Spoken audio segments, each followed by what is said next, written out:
معرفت میں تو منزل کی ہوس کیسی، یہاں تو عین منزل ہے تھکن سے چور ہو جانا۔ الحمدللہ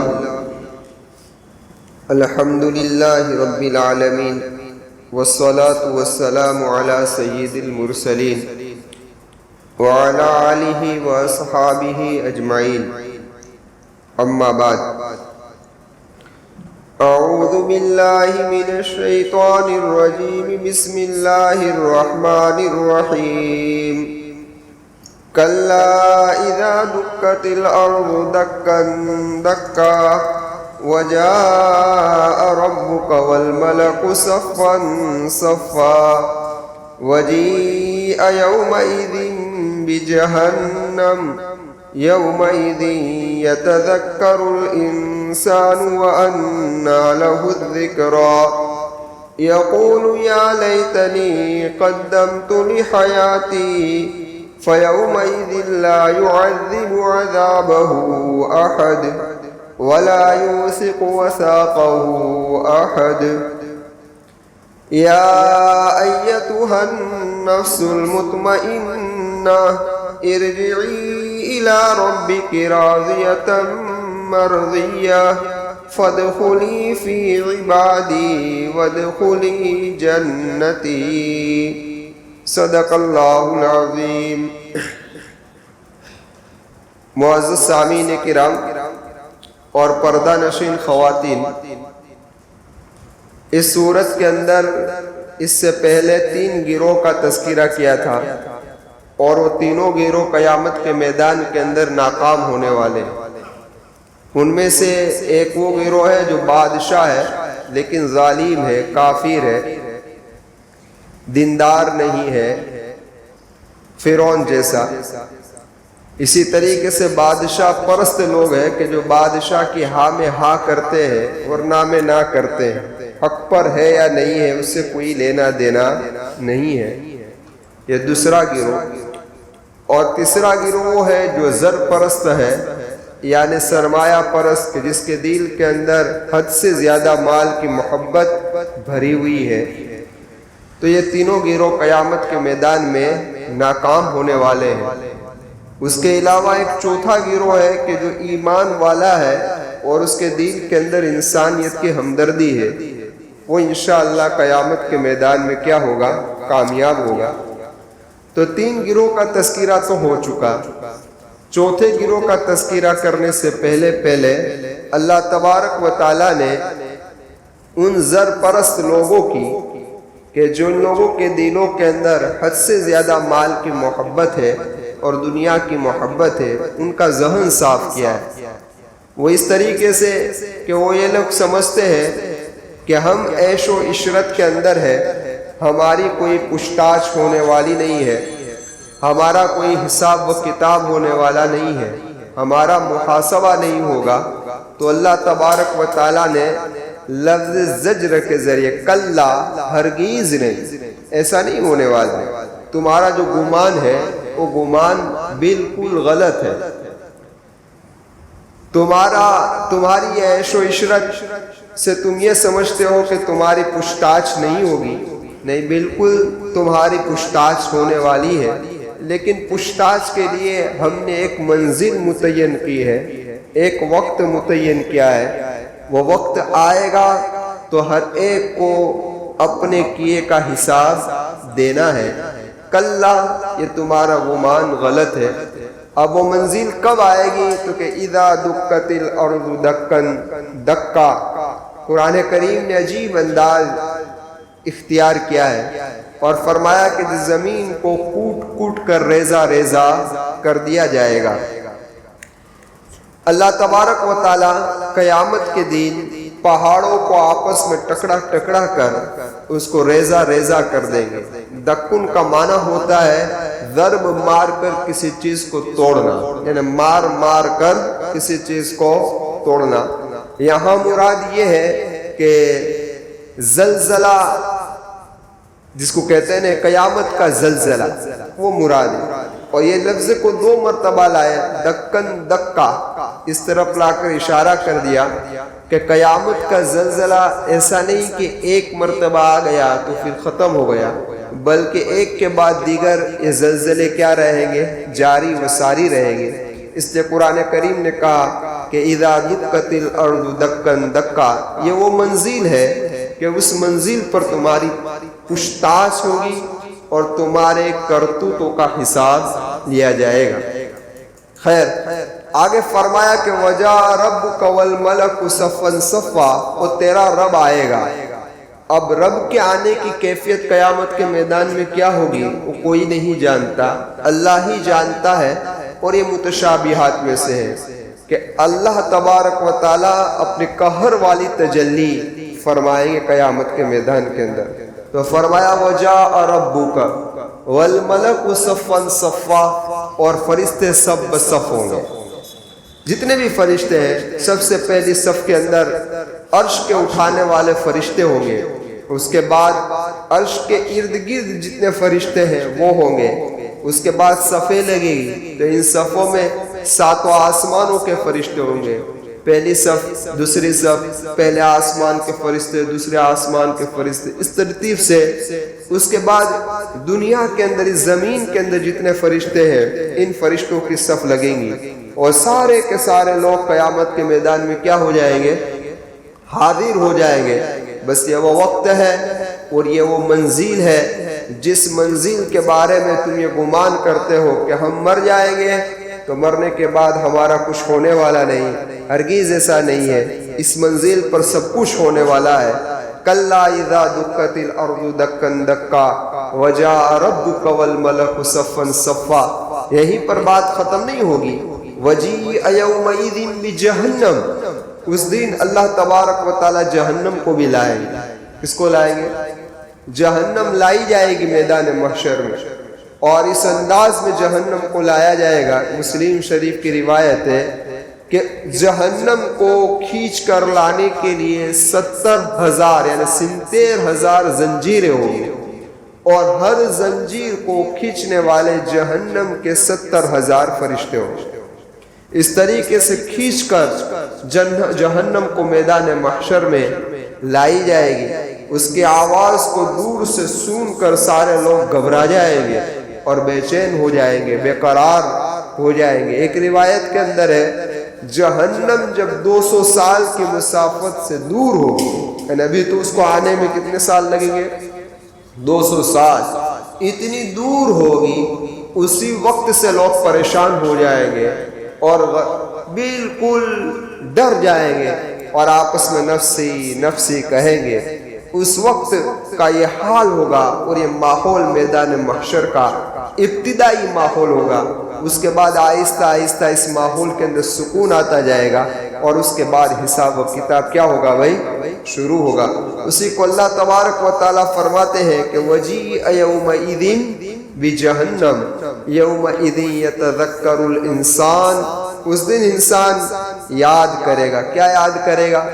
کاش کہ میں نے قرآن کریم کے پروگرام کو سن لیا ہوتا اور قرآن پر عمل کر لیا ہوتا، میں نے اپنی زندگی غفلت کے اندر نہ گزاری ہوتی، میں کاش کے دینی مجلسوں میں بیٹھا ہوتا اور اس مجلسوں سے جو علم مجھے حاصل ہوا اس علم پر میں عمل کر لیا ہوتا تو آج مجھے کامیابی مل جاتی، لیکن آج اس کو افسوس کرنے سے کوئی فائدہ ہوگا نہیں۔ وَأَنَّا لَهُ الذِّكْرَى، اس بنا پر کہ اس کے لیے نصیحت کا وقت کیا ہو چکا ہے بھائی؟ ختم ہو چکا۔ نصیحت کا وقت، یہ دنیا دار العمل ہے، یہاں دار الجزا نہیں ہے۔ دنیا کیا ہے؟ دار العمل ہے۔ نصیحت کو حاصل کرنے کی جگہ دنیا ہے، آخرت کوئی نصیحت کو حاصل کرنے کی جگہ نہیں ہے۔ بس اللہ نے مجھے اور آپ کو یہ قیمتی زندگی عطا فرمائی ہے، ہم اللہ سے دعا کرتے ہیں اللہ ہمیں نصیحت حاصل کرنے والا بنائے اور آخرت سے پہلے آخرت کی تیاری کرنے والا بنائے۔ اب ہوگا یہ کہ یومئذ یتذکر الانسان وانى له الذکری، قیامت کے میدان کے اندر تو ہر آدمی اپنے آپ پر ملامت کرے گا۔ اسی لیے ایک روایت کے اندر ہے، صحابی رسول فرماتے ہیں کہ آدمی جب سے پیدا ہو اس وقت سے سجدے میں گر جائے اور اس کی موت آنے تک سجدے ہی کے اندر پوری زندگی گزار دے، اس کے باوجود بھی قیامت کے میدان کے اندر وہ افسوس کرے گا کہ میں نے اپنی زندگی کو ضائع کر دیا۔ کیا کہے گا؟ میں نے اپنی زندگی کو ضائع کرے گا۔ تو اگر اس دن نیک سے نیک آدمی بھی پچھتائے گا اور کہے گا کہ کاش کہ میں نے کچھ کر لیا ہوتا، اور بدکار کا پچھتانا تو صاف ہے کہ میں نے اپنی زندگی پوری غفلت کے اندر گزار دی۔ تو اسی کو قرآن کریم فرماتا ہے یقول یا لیتنی قدمت لحیاتی، اس دن انسان کہے گا کاش کہ میں نے اپنی زندگی کے لیے کچھ آگے بھیج دیا ہوتا، اللہ نے مجھے دولت دی تھی، میں اس کو خیرات کر کے کچھ میرے لیے جمع کر لیا ہوتا، اللہ نے مجھے جوانی دی تھی اور مجھے زندگی دی تھی، کچھ اعمال صالحہ کر کر میں نے کچھ سرمایہ آگے بھیج دیا ہوتا، لیکن اس وقت کا افسوس کوئی فائدہ ہوگا نہیں۔ فَيَوْمَئِذٍ لَّا يُعَذِّبُ عَذَابَهُ أَحَدٌ، اللہ فرماتے ہیں کہ اس دن کا عذاب یعنی اللہ سے بڑھ کر کوئی عذاب دینے والا اس دن نہیں ہوگا۔ اس کا ایک مطلب تو علماء نے یہ بیان فرمایا شدت عذاب کی طرف اشارہ ہے، کہنے کا مقصد یہ ہے کہ جس دن اللہ مجرمین کو جو سزا دے گا، وہ عذاب دے گا، وہ دنیا کی کوئی طاقت اور دنیا ایسی سزا اور عذاب دے سکتا نہیں ہے۔ بات صاف ہے، جس طریقے سے جنت کی نعمتوں کا اور راحتوں کا مقابلہ دنیا کی کوئی نعمت اور راحت نہیں کر سکتی، ویسی طریقے سے آخرت کی سزا اور عذاب کے ہم پلہ کوئی عذاب ہو سکتا نہیں ہے۔ اسی کو قرآن کریم نے فرمایا فَيَوْمَئِذٍ لَّا يُعَذِّبُ عَذَابَهُ أَحَدٌ۔ ایک تو یہ تشریح علماء نے بیان فرمائی ہے، اور ایک تفسیر شاہ عبدالعزیز محدث دہلوی رحمۃ اللہ علیہ نے فرمائی ہے کہ جسمانی سزا اور جسمانی عذاب تو ہر ایک برداشت کر لیتا ہے، کسی کو مارا تھوڑی دیر کے لیے مار برداشت کر لی، جیل کے حوالے کر دیا، کچھ وقت کاٹ کر آ گیا، سمجھ میں آئی بات؟ یہ تو ہر آدمی برداشت کر سکتا ہے، لیکن دماغی سزا اور دماغی عذاب کوئی آدمی برداشت کر سکتا نہیں ہے۔ اللہ تبارک و تعالیٰ قیامت کے میدان میں ان مجرمین کو ذہنی عذاب میں بھی مبتلا کر دے گا، اس لیے ان کے خیالات کا دوڑنا ختم ہو جائے گا، یہ بے چین ہو جائیں گے، بے قرار ہو جائیں گے، اور یہ سزا اتنی سخت مجرمین پر ہوگی کہ یہ گمان کرنے لگیں گے کہ اس سے بڑا عذاب کوئی ہمیں پہنچا نہیں ہے۔ اسی کو کہا وَلَا يُوثِقُ وَثَاقَهُ أَحَدٌ، تیرے رب کے جکڑنے سے بڑی کوئی کی جکڑ نہیں ہے، یعنی رب کا جکڑنا ایسا جکڑنا ہے کہ اس سے بڑا کوئی جکڑنا نہیں ہے۔ تو یہ قیامت کے میدان کا حال اللہ تبارک و تعالیٰ نے بیان فرمایا ان تین گروہ کے لیے کہ جو یہ گمان کرتے ہیں کہ ہماری پوچھتاچھ نہیں ہوگی، ہمارا حساب کتاب نہیں ہوگا، اللہ فرماتے ہیں نہیں، ایک منزل کا انتظار ہے، وہ منزل آئے گی تو سب کچھ ہونے لگے گا۔ تو یہ تین گروہ کا تذکرہ ہوا، پھر آگے اللہ تبارک و تعالیٰ فرماتے ہیں یا ایتھا النفس المطمئنہ، اے نفس مطمئنہ۔ اب دیکھیے یہاں مومنین کے ارواح کو نفس مطمئنہ سے تعبیر کیا، کس سے تعبیر کیا؟ نفس مطمئنہ۔ مطمئنہ کا لفظی معنی ہوتا ہے ساکینہ، اور آپ اس کا مطلب یہ سمجھے کہ وہ نفس جو اعمال صالحہ کر کر اللہ کی اطاعت والی زندگی گزار کر سکون پاتا ہے، کیا اس کو نفس مطمئنہ کہا جاتا ہے کہ اللہ کا ذکر کر لیا، اللہ کی یاد کر لی، اللہ کی اطاعت کر لی تو اس کے دل کے اندر سکون آتا ہے، اور جب اللہ کی یاد چھوٹ جاتی ہے اور اللہ کی اطاعت چھوٹ جاتی ہے تو یہ بے چین اور بے قرار ہونے لگتا ہے۔ کیا یہ کیفیت ہماری ہے؟ اگر ہماری ہے تو ہم خوش قسمت ہے، نماز چھٹی ہے لیکن کوئی بے چینی ہمارے دلوں پر نہیں ہوتی، اللہ کی اطاعت والے کام چھٹے ہیں لیکن کبھی بے چینی ہمارے دلوں میں نہیں ہوتی۔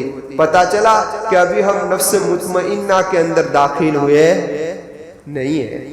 ہاں، شریعت یہ انسان کی طبیعت بن جائے تو اس کو کہتے ہیں نفس مطمئنہ۔ تو ایسے نفس کو قیامت کے میدان میں خطاب کیا جائے گا اور کہا جائے گا کہ یا ایتھا النفس المطمئنہ ارجعی الی ربک، تیرے رب کی طرف لوٹ. دیکھیے کہا کیا گیا؟ تیرے رب کی طرف لوٹ. لوٹنا کب کہا جاتا ہے؟ کہ جب انسان یہاں پر موجود ہو، کوئی آدمی یہاں پر موجود ہے، میں نے کسی آج کام سے نہیں چیتا خانے میں بھیجا، میں نے درمیان کے اندر کال کیا اور کہا کہ لوٹ جا، میں اس کو لوٹ جانے کا کب کہوں گا؟ کہ وہ پہلے یہاں پر موجود تھا تو میں اس کو لوٹنے کا کہوں گا. تو اللہ فرماتا ہے ارجعی الی ربک، تیرے رب کی طرف لوٹ. پتہ یہ چلا کہ ساری روحیں پہلے کہاں تھی؟ وہاں تھی، اس لیے تو اس کی طرف لوٹنے کو کہا. اس لیے وہ روایت جس روایت کے اندر ہے کہ ساری روحیں علیین میں ہوتی ہے، اور علیین جو ہے روحوں کو رکھنے کا ایک مقام ہے علیین، وہ عرش کے نیچے ہے. کہاں پر ہے؟ عرش کے نیچے. اور وہاں نیک لوگوں کی روحیں اللہ تبارک و تعالی رکھتے ہیں. تو ساری روحوں کا ٹھکانہ وہیں پر ہے، وہیں سے کسی کے جسم کے اندر روح ڈالی جاتی ہے. اسی نے کہا کہ ارجعی الی ربک، تیرے رب کی طرف لوٹ. اب کس حالت میں لوٹ؟ تو کہ راضیۃ مرضیہ. ہاں اے نفس تو اس سے خوش ہے. کس سے خوش ہے؟ تیرے رب سے خوش ہے. کس طریقے سے؟ کہ جس طریقے سے تشریعی اور تکوینی احکامات پر تو راضی ہے، اسی طریقے سے تیرا رب بھی تجھ پر راضی ہے. کیوں راضی ہے؟ کہ تو تقدیری احکامات کو قبول کر لیتا ہے اور اس سے تو خوش ہے. کہنے کا مقصد و خلاصہ آپ اس کا یہ سمجھیے کہ جب بندے پر کوئی حالات آتے ہیں، کوئی مصیبت آتی ہے، کوئی تکلیف آتی ہے، بیماری آتی ہے، تو اس وقت وہ بندہ اللہ سے راضی رہتا ہے. کیا ہوتا ہے بھائی؟ نفس مطمئنہ والے کیا ہوتے ہیں؟ اللہ سے خوش ہوتے ہیں کہ میرا رب مجھے جس حال کے اندر رکھے میں اس حال کے اندر خوش ہوں. تو اس کا راضی ہونا اس بات کی علامت ہے کہ اس کا اللہ بھی اس سے راضی ہے، اس کا رب بھی اس سے راضی ہے. کیونکہ اگر رب راضی نہ ہوتا تو رضا بالقضاء کی توفیق نہ دیتا، تقدیر پر راضی رہنے کی توفیق نہ دیتا. اس لیے ہمیں چاہیے کہ چاہے اتنی پریشانی ہو لیکن ہمیں دل میں اللہ تبارک و تعالیٰ سے کیا رہنا چاہیے بھائی؟ راضی رہنا چاہیے. تو ایک تو یہ ہے راضیۃ مرضیہ. دوسرا موت کے وقت بھی یہ نفس راضی ہوتا ہے. کس طریقے سے؟ حضرت عبادہ بن صامت رضی اللہ تعالیٰ عنہ کی روایت ہے، آقا مکی و مدنی محمد رسول اللہ صلی اللہ علیہ وسلم نے فرمایا کہ جب ایمان والے کی روح کو قبض کیا جاتا ہے تو اس کے قریب کے اندر ایک فرشتہ کھڑا رہتا ہے، اور یہ فرشتہ جو ہوتا ہے وہ بہت ہی اچھی خوشبو لگا کر معطر کپڑے کے اندر ہوتا ہے، اور وہ کہتا ہے کہ اے روح نکل. کیا کہتا ہے؟ کہ اے روح نکل. تو اس کے نکلنے کے وقت یہ روح اس کو ایک بشارت سناتی ہے، یہ فرشتہ اس کو ایک بشارت سناتا ہے. وہ بشارت کیا ہوتی ہے؟ کہ تجھے تیرے رب کے راضی ہونے کی خوشخبری دی جاتی ہے کہ تیرا رب اس سے راضی ہے، اور تجھے جنت کی بشارت دی جاتی ہے. تو اس وقت یہ مرنے والا آدمی جو ہوتا ہے وہ خوش ہو جاتا ہے. کیا ہو جاتا ہے؟ خوش ہوتا ہے. اور بعض لوگ وہ سے ہوتے ہیں کہ جو موت کو ناپسند سمجھتے ہیں. وہ کون ہوں گے؟ وہ کافر ہوں گے، وہ نافرمان لوگ ہوں گے کہ جن کی روح کو قبض کرنے کا وقت آتا ہے تو ان کے سامنے اللہ کا عذاب ہوتا ہے، اللہ کی سزا ہوتی ہے، فرشتے ان کو عذاب اور سزا دکھاتا ہے. تو اس بنا پر وہ موت کو ناپسند سمجھتے ہیں. اسی لیے آقا نے فرمایا کہ من احب لقاء اللہ، کہ جو آدمی اللہ کی ملاقات کو پسند کرتا ہے تو اللہ بھی اس کی ملاقات کو پسند کرتا ہے، اور جو آدمی اللہ کی ملاقات کو ناپسند کرتا ہے تو اللہ بھی اس کی ملاقات کو ناپسند کرتے ہیں. تو حضرت عائشہ صدیقہ رضی اللہ تعالیٰ عنہ نے فرمایا اے اللہ کے محبوب صلی اللہ علیہ وسلم، ملاقات تو موت کے بعد ہوگی، ملاقات تو موت کے بعد ہوگی، اور موت کو تو ہر آدمی ناپسند سمجھتا ہے. موت کو کون آپ لوگ پسند کرتے ہو؟ نہیں، ہر آدمی یہ چاہتا ہے کہ کچھ جی لے وے، بیٹوں کی شادی ہو جائے، بچیوں کی شادی ہو جائے، یہ کام ہو جائے، وہ ہو جائے، پھر بھلے سب کچھ ہو جائے، پھر اللہ بھلے لے لے وے، لیکن ابھی نہ لے وے، ابھی نہ لے وے. تو ہر ایک کی یہ تمنا ہے کہ میں دنیا کے اندر جیوں، کسی کو موت پسند نہیں ہے۔ اور اللہ تبارک و تعالیٰ کے نبی اس روایت میں فرماتے ہیں کہ من احب لقاء اللہ، جو اللہ سے محبت کرتا ہے تو اللہ بھی اسے کیا کرتا ہے؟ محبت کرتا ہے۔ اللہ کی ملاقات کو جو پسند کرتا ہے تو اللہ بھی اس کی ملاقات کو پسند کرتا ہے۔ تو حضرت عائشہ کو میرے آقا نے جواب یہ دیا ہے، عائشہ یہ عام حالات کے اندر موت کو پسند کرنا اور ناپسند کرنا مراد نہیں ہے، اور اللہ کی ملاقات سے محبت مراد نہیں ہے، بلکہ یہ موت کے وقت کے حالات کو اللہ کا رسول بیان فرما رہا ہے کہ موت کے وقت دیکھا جائے گا کہ جب موت کے وقت نیک آدمی کے سامنے جنت اور اللہ کی رضا کی خوشخبری ہوگی تو اللہ کی ملاقات کو پسند کرے گا، اور جب موت کے وقت خود نافرمان ہے تو اس وقت اس کے سامنے عذاب لایا جائے گا اور سزا دکھائی جائے گی، تو صاف ہے ہر آدمی اس کو پسند نہیں کرے گا۔ تو حدیث کا مفہوم اور خلاصہ یہ ہے، اللہ تبارک و تعالیٰ سے ہم دعا کرتے ہیں، اللہ تبارک و تعالیٰ ہم تمام کی موت کے وقت اللہ ہمیں جنت میں اپنا ٹھکانہ دکھا دے اور اللہ کی رضا کا پروانہ مل جائے تو یہ ہماری کامیابی ہے۔ تو فرمایا کہ یا ایتھا النفس المطمئنہ، اسی لیے علماء نے لکھا ہے کہ قرآن کریم کے اندر نفس کی 3 قسمیں بیان فرمائی ہے۔ ایک ہے امارہ، یہ فاسق اور کافروں کا نفس ہوتا ہے۔ ایک ہے لوامہ، یہ گنہگار مسلمانوں کا نفس ہوتا ہے کہ جب گناہ کرتا ہے تو اس کو ملامت ہوتی ہے، شہوت ابھرتی ہے تو گناہ کر لیا، لیکن اس کے بعد وہ پچھتاتا ہے کہ میں نے خواہ مخواہ یہ گناہ کیا، تو یہ تو لوامہ ہے، یہ بھی کوئی اچھی کیفیت ہے۔ لیکن بعض لوگوں کی کیفیت دلوں کی ایسی ہو جاتی ہے کہ گناہ کر دے پھر بھی کوئی پچھتاوا ہوتا نہیں ہے، نماز چھوٹ گئی کوئی پچھتاوا ہوتا نہیں ہے، سمجھ میں آئی بات؟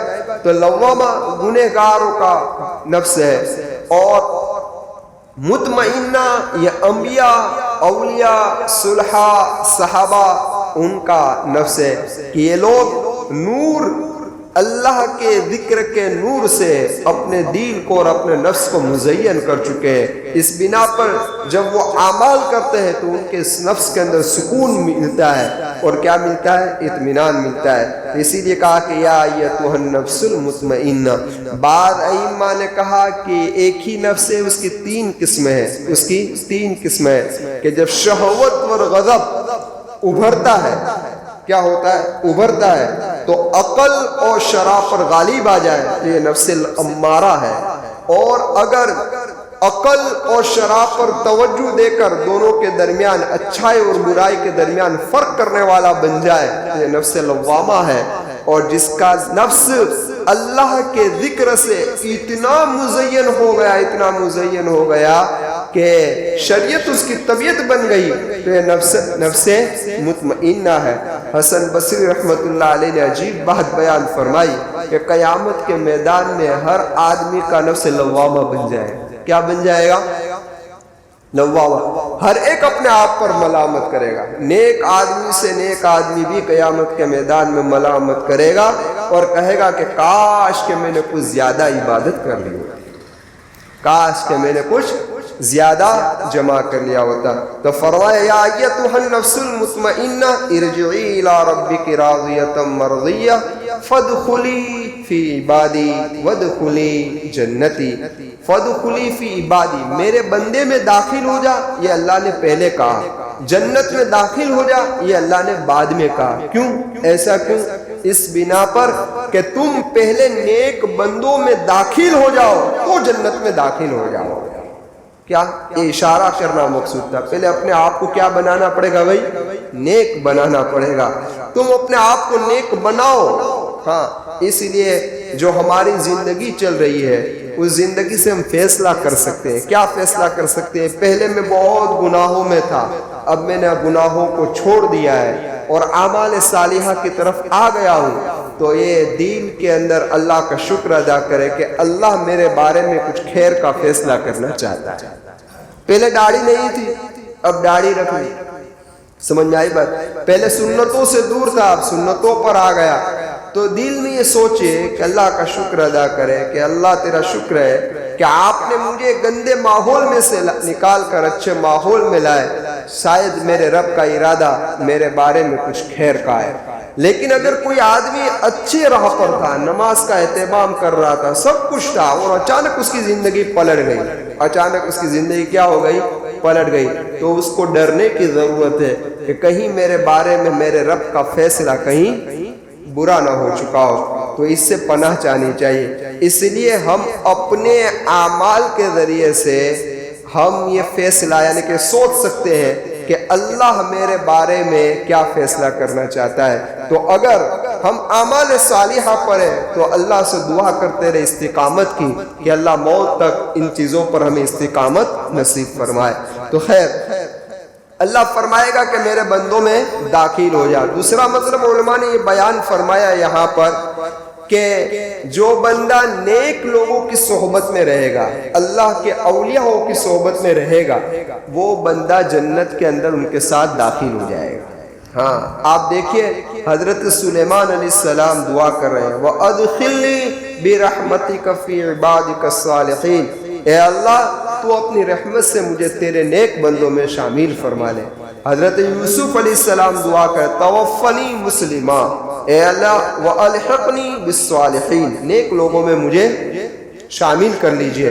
پتہ چلا کہ اللہ کے نیک بندے، یہ اولیاء اللہ کی صحبت، یہ بہت بڑی نعمت ہے۔ اسی بنا پر تو انبیاء نے بھی نیک لوگوں کی صحبت کا سوال کیا اللہ سے کہ اللہ مجھے نیک لوگوں کی صحبت نصیب فرما۔ اس لیے اللہ کے اولیاء اللہ ہے، ان کے ساتھ رہنا چاہیے، ان کے ساتھ وقت گزارنا چاہیے، ان کی ملاقات بار بار کرتی رہنی چاہیے، ان کے دعاؤں سے نہ جانے اللہ ہمارے کتنے کام بنا دے گا۔ امام شافعی رحمۃ اللہ علیہ کے متعلق لکھا ہے کہ جب یہ آیت کریمہ فَادْخُلِي فِي عِبَادِي وَادْخُلِي جَنَّتِي، تو حضرت امام شافعی خوش ہو گئے۔ امام شافعی رحمۃ اللہ علیہ نے سنا تو کہا کہ جنت میں بھی دوستوں سے ملاقات ہوگی، دوستوں کی زیارت ہوگی، تو خوش ہو گئے اور جنت کا اشتیاق و شوق بڑھ گیا۔ پتہ چلا کہ دوستوں کی ملاقات اور دوستوں کی زیارت یہ جنت سے بھی زیادہ لذیذ چیز ہے۔ کیا ہے؟ زیادہ لذت والی۔ لیکن کون سے دوست؟ جو دین کی نسبت سے ہوئے ہو، تقوی کی نسبت سے ہوئے۔ امام شافعی جیسے دوست ہو جس کے اندر یا بھی موجود، عین بھی، یا شافع، سمجھ میں آئی بات؟ عین بھی اور یا دونوں جمع ہو جائے تو نورun علی نور ہے۔ لیکن جس کی دوستی صرف دنیا کی غرض سے ہو، کس سے؟ دنیا ہی مطلب ہو اور کوئی مطلب نہ ہو۔ الاخلاء یومئذ بعضهم لبعض عدو، قرآن کریم فرماتا ہے قیامت کے میدان میں ایسے دنیا پرست دوست تو ایک دوسرے کے دشمن بن جائیں گے۔ کیا بن جائیں گے؟ ایک دوسرے کے دشمن بن جائے گا۔ تو یہ دوست یہاں پر مراد نہیں ہے۔ دوسری بات وَادْخُلِي جَنَّتِي، کہ میری جنت میں داخل ہو جا۔ اللہ نے جنت کی نسبت اپنی طرف کی، میری کہا، میری، اس سے جنت کا اکرام معلوم ہوتا ہے کہ جنت کتنا اونچا مقام ہے۔ لیکن جنت کی راحت اور جنت کی نعمتوں کا مل جانا صرف کافی نہیں، اس لیے اللہ نے فرمایا وَادْخُلِي جَنَّتِي، کہ جنت اس لیے اعلیٰ ہے، اس لیے معزز ہے، مکرم ہے تو میری رضا کا مقام ہے۔ کس کا مقام ہے؟ میری خوشنودی کا، میرے راضی ہونے کا مقام ہے۔ اس لیے فرمایا وَادْخُلِي جَنَّتِي۔ اب ایک سوال ہے، اس سوال کا جواب دے دوں بات ختم ہو جائے گی۔ سوال کیا ہے کہ یہ کب ہوگا؟ یا ایتھا النفس المطمئنہ کا خطاب کب اللہ فرمائیں گے؟ تو بعض مفسرین فرماتے ہیں کہ وہ قیامت کے میدان میں ہوگا۔ ان کا کہنا یہ ہے کہ سیاق و سباق سے یہی پتہ چلتا ہے، جس طریقے سے آگے اللہ تبارک و تعالیٰ نے کافروں کے عذاب کا تذکرہ فرمایا ہے، تو کافروں کو عذاب ہوگا وہ قیامت کے میدان کے بعد ہی ہونے والا ہے۔ تو یہ بھی خطاب جو اللہ کے نیک بندوں کو ہوگا وہ قیامت کے میدان میں ہوگا۔ لیکن بعض ائمہ نے فرمایا ہے کہ یہ خطاب دراصل موت کے وقت ہوگا۔ کب ہوگا؟ موت کے وقت۔ اور صحیح روایت اس پر شاہد بھی ہے۔ آپ کو میں ایک روایت سناتا ہوں حضرت عبداللہ بن عمر رضی اللہ تعالیٰ عنہ کی۔ حضرت عبداللہ بن عمر رضی اللہ تعالیٰ عنہ فرماتے ہیں کہ جب کسی نیک بندے کی روح قبض کرنے کا وقت آتا ہے تو اللہ کا ایک فرشتہ اس کے قریب آتا ہے اور اس کا لباس بہت ہی معطر ہوتا ہے. کیا ہوتا ہے؟ معطر ہوتا ہے. اور اس لباس کے اندر اس روح قبض، جس کی روح قبض کرنی ہوتی ہے، اسے کہتا ہے اے نفس، اے روح نکل اندر سے. اور یہ جب روح نکلتی ہے تو اس کے بعد ریشمی کپڑا ہوتا ہے، وہ خوشبودار کپڑا ہوتا ہے، اس روح کو اس کے اندر وہ لپیٹ دیتا ہے. اور لپیٹنے کے بعد اس کو آسمان کی طرف لے کر چلتا ہے. تو پہلے آسمان کے سارے دروازے کھل جاتے ہیں، اس کا استقبال ہوتا ہے، اس کو عرش معلیٰ پر لیا جاتا ہے. اور حضرت میکائیل علیہ السلام سے اللہ تبارک و تعالیٰ فرماتے ہیں کہ نیک روحوں کے ساتھ اس کو شامل کر دو، اس کو شامل کر دو، اس کی قبر کو کشادہ کر دو اور اسے کہہ دو کہ جس طریقے سے دلہن سوتی ہے اس طریقے سے قبر کے اندر سو جا. یہ جب نیک آدمی ہوگا تو موت کے وقت یہ خطاب ہوگا، موت کے وقت یہ خطاب ہوگا. اللہ میرا اور آپ کا فیصلہ، ہم تمام کا فیصلہ ایسا فرما دے کہ ہمیں بھی یہی خطاب ہو جائے کہ یا ایتھا النفس المطمئنہ. اب یہاں روح قبض ہو رہی ہے، قریب کے اندر بیوی ہے رو رہی ہے، بیٹے رو رہے ہیں، بھائی رو رہا ہے، ماں باپ رو رہے ہیں، اور یہ خوش ہے، اور یہ خوش ہے کیونکہ اس کا ٹھکانہ اس کو وہاں پر نظر آ چکا ہے. جنت اللہ تبارک و تعالیٰ نے اسے دکھا دی ہے، تو یہ خوش ہو جاتا ہے. کیا ہو جاتا ہے؟ خوش. تو فرمایا کہ اس وقت ہوگا. ایک مرتبہ حضرت عبداللہ بن عباس رضی اللہ تعالی عنہما نے یہ آیت کریمہ تلاوت کی، یا ایتھا النفس المطمئنہ. تو اس وقت اس مجلس کے اندر حضرت ابوبکر صدیق رضی اللہ تعالیٰ عنہ بھی موجود تھے. آقائے مکی و مدنی محمد رسول اللہ صلی اللہ علیہ وسلم نے فرمایا اے ابوبکر، جب تیری وفات کا وقت آئے گا تو تجھے بھی اسی طریقے سے خطاب ہوگا، اس طریقے سے خطاب ہوگا. حضرت عبداللہ بن عباس رضی اللہ تعالیٰ عنہ خود ایک جگہ کے عہدے پر یعنی گورنر تھے. جب حکومت اسلامی تھی تو آپ گورنر تھے، لیکن جب عمر کا وقت گزرا تو آپ نے اس گورنری کو چھوڑ دیا اور دین کی تبلیغ کے اندر لگ گئے اور قرآن کریم کی خدمت کرنے کے لیے لگ گئے. یہاں تک کہ طائف میں جب آپ مقیم تھے تو آپ کی وفات ہوئی. اس لیے اس سے پتہ یہ چلتا ہے کہ انسان کی عمر جب بڑھتی جائے تو اسے چاہیے کہ دنیا سے دور ہوتا جائے اور آخرت کی فکر اپنے اوپر سوار کرتا جائے، دین کے کاموں میں لگتا جائے، دین کی خدمت کرتا رہے. یہ اصل چیز ہے. تو حضرت عبداللہ بن عباس بھی دین کی طرف مائل ہو گئے، یعنی دین کی طرف مائل یعنی کہ قرآن کریم کی خدمت کرنے لگے. طائف میں تھے، آپ کی وفات ہوئی. دیکھنے والوں نے دیکھا کہ ایک پرندہ جس جگہ پر آپ کی نعش رکھی ہوئی تھی، ایک پرندہ داخل ہوا. داخل ہوتے ہوئے سب نے دیکھا لیکن نکلتے ہوئے کسی نے نہیں دیکھا، نکلتے ہوئے کسی نے نہیں دیکھا. یہاں تک کہ آپ کی نعش کو قبر کے اندر اتارا گیا تو غیب سے آواز آئی یا ایتھا النفس المطمئنہ ارجعی الی ربک راضیۃ مرضیہ فادخلی فی عبادی وادخلی جنتی. صرف یہ نہیں کہ وہ تو صحابی تھے. حضرت بہاؤالدین زکریا ملتانی رحمت اللہ علیہ شیخ الاسلام مانے جاتے تھے، فقیہ ہے، امام ہے، محدث ہے، اتنے بڑے عہدے پر. آپ کا رعب اتنا تھا کہ وقت کے بادشاہ بھی کانپتے تھے. آپ جب بیمار ہوئے، آپ کی تیمارداری آپ کے صاحبزادے کر رہے تھے. ظہر کی نماز کا وقت آیا، ظہر کی نماز ادا کی، دروازہ کسی نے کھٹکھٹایا، لڑکا باہر گیا تو ایک اجنبی آدمی تھا کہ جو پہچانا نہیں جاتا تھا. اس نے ایک خط دیا اور کہا کہ یہ خط آپ کے والد صاحب کے ہاتھ میں دے دو.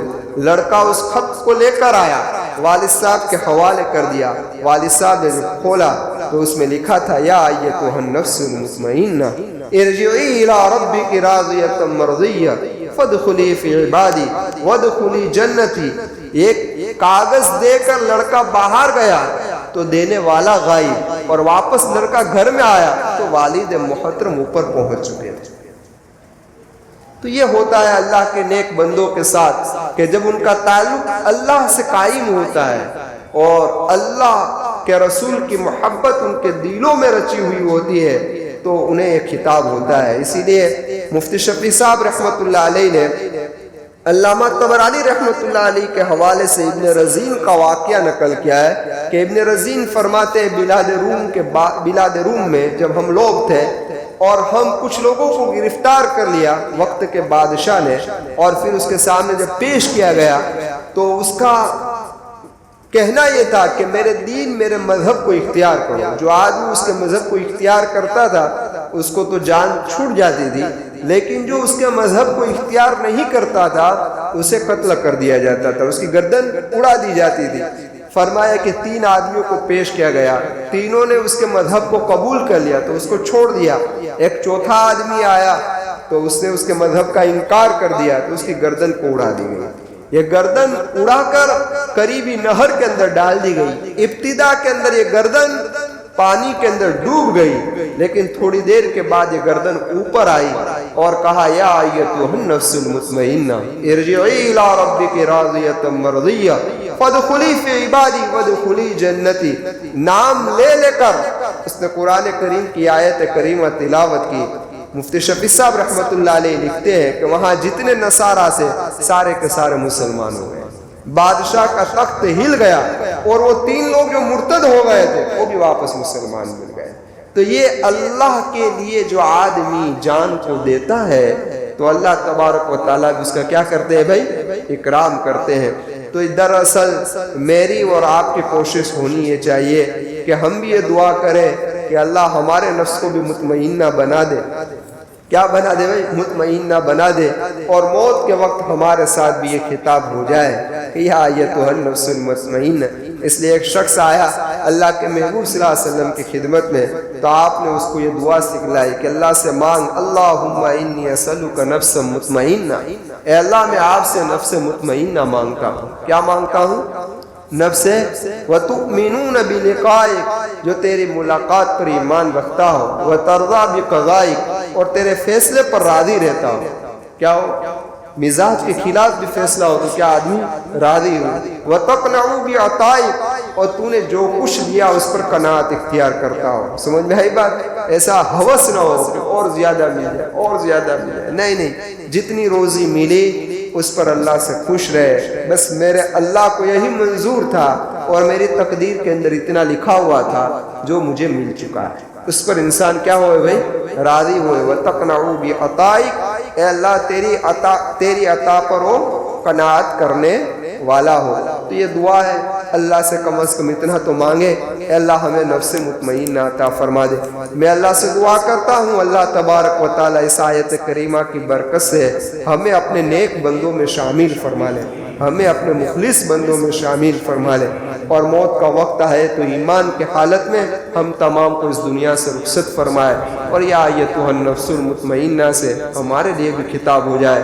یہ کوئی مشکل نہیں ہے، اللہ سے دعا کرتے رہے، مانگتے رہے، اللہ ہے فیصلہ کرنے والا۔ اللہ ہمارے بارے میں، ہم سب کے بارے میں بہتر سے بہتر فیصلہ فرمائے، اور دعا کرتا ہوں اللہ ہمارے تمام مرحومین کی مغفرت فرمائے، ہمارے والدین، ہمارے بھائی، ہماری بہنیں، ہماری بیویاں، ہمارے شوہر، ہماری اولاد، جو کچھ بھی اس دنیا سے چلی گئی ہے اللہ ان تمام کی مغفرت فرمائے۔ اللہ ہمارے اساتذاؤں کی بھی مغفرت فرمائے، اللہ ہمارے دوستوں کی بھی مغفرت فرمائے، اور اللہ ہمارے محبین، ہمیں چاہنے والے، ہم پر احسان کرنے والے، ہم سے محبت کرنے والے جو اس دنیا سے رخصت ہو چکے ہیں، اللہ ان تمام کی مغفرت فرمائے۔ آمین۔ وآخر دعوانا ان الحمد للہ رب العالمین۔ سبحان اللہ وبحمدہ، سبحانک اللہم وبحمدک، ونشہد ان لا الہ الا انت، نستغفرک ونتوب الیک برحمتک یا